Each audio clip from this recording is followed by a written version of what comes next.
Espera, Não.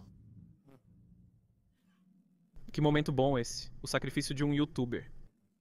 Há pessoas que são discriminadas, em que a família se coloca contra casamentos, outros que são rejeitados em empregos importantes. Depois há uma espécie de discriminação imobiliária, de terrenos e ódios nas redes sociais. Hoje, não vamos falar de racismo ou de estrangeiros discriminados. Hoje, vamos falar da classe mais marginalizada da história do Japão, que existe há 300 anos. Que se baseia no status hierárquico que ainda hoje está vigente. Os chamados burakumin. Simplificando, mais ou menos pelo lado religioso. Uma pessoa que mata animais, mesmo que seja para comer, está cometendo um ato impuro e, portanto, deve se purificar. O mesmo, por exemplo, se um ente querido morre e você manipula o corpo para prepará-lo para um funeral, também está cometendo um ato impuro, portanto, precisa se purificar. Agora, com isso, está tudo bem. Mas, e se trabalharmos com funerais, ou se lidarmos com corpos de animais mortos, todos os dias, o dia todo? O fato é que as pessoas que se dedicavam a manipular animais mortos eram considerados uma classe constantemente impura. Por isso, começaram a ser chamados de Eta. Eta, que seria uma pessoa muito impura. Ou Rinin, que isso já significa diretamente não humano. E o fato é que na era Edo, 300 anos atrás, desde o século XVII, as classes sociais eram muito marcadas. No topo estavam os senhores feudais, seguidos dos samurais, que sim, matavam pessoas. Mas todos sabemos que era tudo por honra, que eram causas muito nobres. Tínhamos os fazendeiros, comerciantes, outros tipos de classes sociais. E por último, na base de tudo, estavam os animais e os Rinin, os não-humanos. O fato é que as pessoas que viviam disso já eram diretamente consideradas como animais de trabalho. Ou seja, eram trabalhos completamente necessários, funções que alguém precisava desempenhar. Portanto, deixavam eles existirem, que estivessem ali. Mas, claro, não podiam socializar com o restante das pessoas. Portanto, essas pessoas não tinham nenhuma garantia de poder melhorar o futuro de suas gerações. E, basicamente, embora uma pessoa fosse burakumin, não necessariamente os filhos seriam burakumin por herança, mas como não podiam socializar livremente, querendo ou não, acabavam tendo que continuar sendo burakumin. Uma pessoa era considerada burakumin por exercer certas profissões e viver na região onde os burakumin residiam. As pessoas que eram classificadas dessa forma tinham que viver em vilarejos onde moravam burakumin. E, portanto, se você não tinha nada a ver, mas acabava se mudando ou indo morar em uma dessas cabanas onde eles moravam, automaticamente você se tornava uma dessas pessoas também. Esse grupo de pessoas era tão estigmatizado a ponto de se considerar que um burakumin era apenas um sétimo de um ser humano. Eles nem sequer eram contados nos censos daquela época. Naquela época, eles eram tatuados para marcá-los e diferenciá-los dos demais.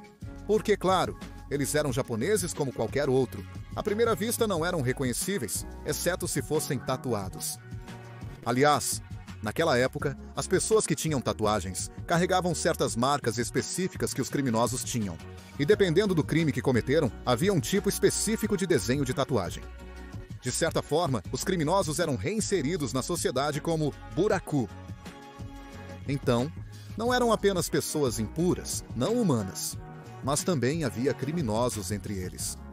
E aí temos um pouco da origem dos Yakuza, pois dizem que 7 de cada 10 Yakuza descendem de famílias burakumin. E assim permaneceu por 2 séculos, até o fim do século XIX, na restauração Meiji, onde foi escrita pela primeira vez uma constituição que dizia que os cidadãos tinham igualdade de direitos. Mas isso não fez com que a situação melhorasse. Porque imaginem só, 200 anos de um certo grupo social sendo tão marginalizado.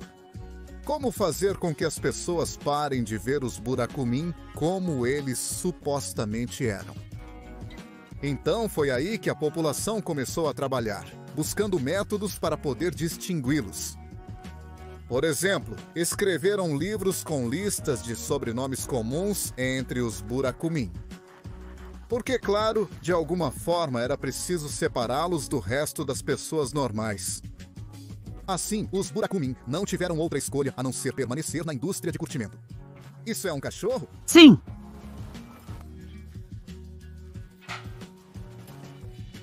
É muito, muito raro ver cachorros fora de casa. Ele já tá indo. Sim, é muito, muito raro. Perto de Asakusa, no começo havia um povo Burakumin que trabalhava com couro de porco. Mas por causa do mau cheiro que havia, forçaram a mudar. Todas essas fábricas para o lado do rio que temos aqui. Ao lado, estamos a uns 5 quilômetros de Asakusa, mais ou menos. A questão é que sempre tiveram que ficar perto dos rios para poder lavar os couros. E este é um dos poucos bairros que restaram desse tipo. Já vamos falar com mais detalhes sobre o que é esse bairro. E falando um pouco mais sobre os Burakumin de hoje em dia. Até algumas poucas décadas atrás, os Burakumin nem sequer podiam abrir conta bancária, não podiam fazer empréstimos. Mas o que acontece? Os Burakumin não eram necessariamente pessoas pobres, mas sim a classe mais mal vista, eram os mais marginalizados. Mas não necessariamente pobres, todos eram trabalhadores. Então, um grupo de Burakumin disse: vamos criar nosso próprio banco.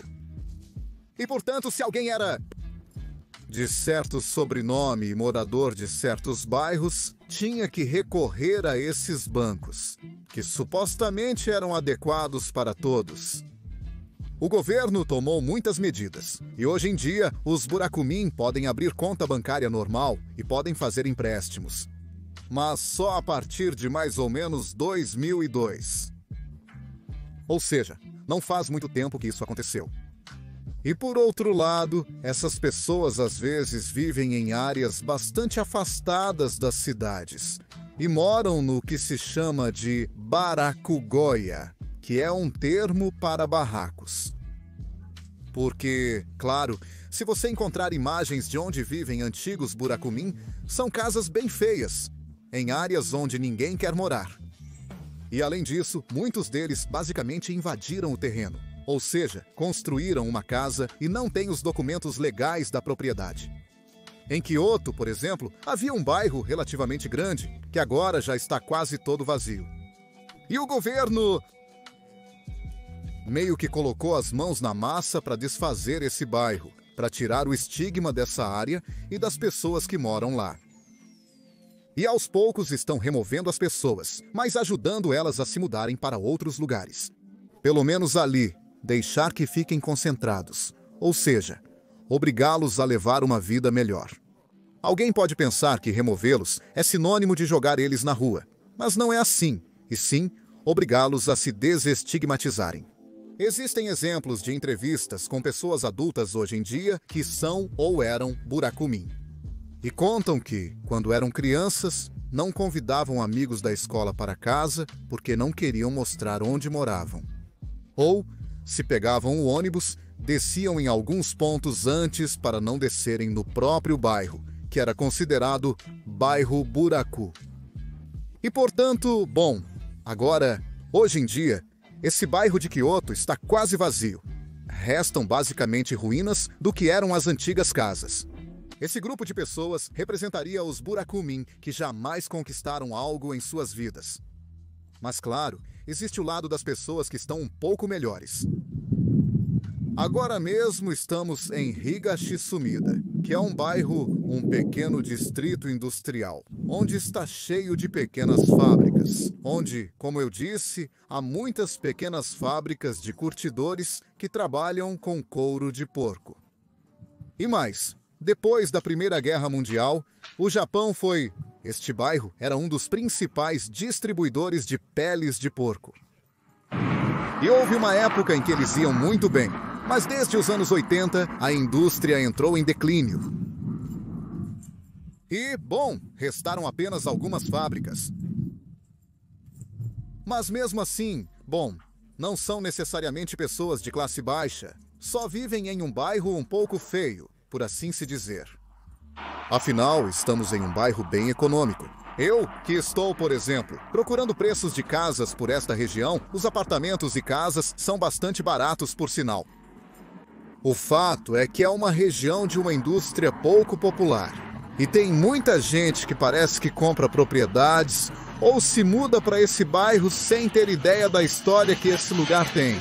Mas em si não tem nada de errado. O que acontece é que não é um ambiente muito bonito, quer dizer, de tudo o que andamos, não vimos nenhuma loja de conveniência. Realmente é um ambiente bastante feio, não é um bairro bonito, digamos. Embora, obviamente, não tenha nada de errado com isso. Mas sim, é um bairro sujo e barulhento. Dependendo do lugar, pode feder porque tem os curtumes de couro e não vai ter um cheiro agradável. Portanto, também tem muitos corvos que ficam rondando o bairro. É uma área onde tem muitos corvos. E isso que não tem lixo na rua. Mas, claro, os cheiros. Os corvos ficam procurando pedaços que tenham caído por aí. Das pequenas fábricas. Tem um filme que eu recomendo muito que se chama O Curibito, ou a tradução foi Violinos no Céu, ou algo assim. É um filme muito bonito no qual não se menciona os buracumim, mas é específico sobre o trabalho funerário, onde mostram o que é o estigma e a discriminação das pessoas que trabalham nesse ramo, em áreas rurais do Japão. E o filme retrata uma situação totalmente atual, o que o torna ainda mais interessante. Em 2020, foram entrevistadas pessoas que se consideravam buracumim ou ex-buracumim, e 17% disseram que, em algum momento da vida, sentiram discriminação de alguma forma. Desses 17%, 58% disseram que os casos de discriminação que sofreram foram de rejeição ao casamento ou relacionamento, por parte dos pais do parceiro. Isso também fez com que muitas pessoas ignorassem e cortassem certos laços familiares com pessoas que se relacionaram com os buracumim. O governo trabalhou até 2002 para evitar toda forma de discriminação contra os buracumim. Por exemplo, já proibiram perguntas inadequadas em entrevistas de emprego.